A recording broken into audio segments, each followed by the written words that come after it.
ধারাবাহিক জগতের নতুন ধারাবাহিকের মধ্য দিয়ে অনেক পুরনো অভিনেত্রী আবারও ছোট পর্দায় ফিরতে চলেছেন। বাংলা ধারাবাহিক জগতের একজন জনপ্রিয় অভিনেত্রী হচ্ছেন দিতিপ্রিয়া রায়, যাকে শেষবারের মতন দেখা গিয়েছিল চিরদিন তুমি যে আমার ধারাবাহিকে। কিন্তু কিছু ঝামেলার কারণে মাঝপথে ছেড়ে দেন এই অভিনেত্রী এই ধারাবাহিকটি।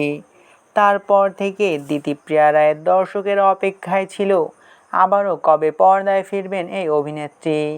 আবারও ছোট পর্দায় ফিরতে চলেছেন অভিনেত্রী দিতিপ্রিয়া রায়, কিন্তু কোনো ধারাবাহিকের নায়িকা হিসেবে নয়, বরং মহালয়ার মা দুর্গা রূপে। এবার সান বাংলার মহালয়াতে মা দুর্গা চরিত্রে দেখা যাবে দিতিপ্রিয়া রায়কে। সান বাংলার মহালয়ার নাম এবার দেওয়া হয়েছে অভয়া শক্তি যুগে যুগে অপরাজিতা। 25-26 জুলাই থেকে শুরু হবে মহালয়ার শুটিং। আর এখানে মা দুর্গা চরিত্রে দেখা যাবে অভিনেত্রী দিতিপ্রিয়া রায়কে। আর দিতিপ্রিয়া রায়ের বিপরীতে শিবের চরিত্রে দেখা যাবে আরও একজন জনপ্রিয় অভিনেতাকে। যতদূর জানা যাচ্ছে, দিতিপ্রিয়া রায়ের বিপরীতে শিবের চরিত্রে থাকবেন জনপ্রিয় অভিনেতা অভিষেক সিং, যাকে শেষবারের মতন দেখা গিয়েছিল রূপমতি ধারাবাহিকে।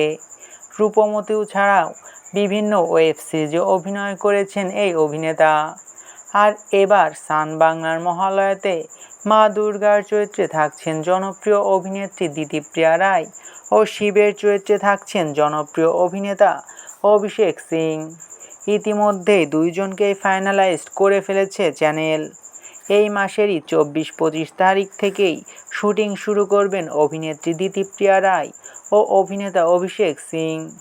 এছাড়াও সান বাংলার বর্তমান চলা ধারাবাহিকগুলোর অভিনেত্রীদেরও বিভিন্ন দেবীর রূপে দেখা যাবে মহালয়াতে।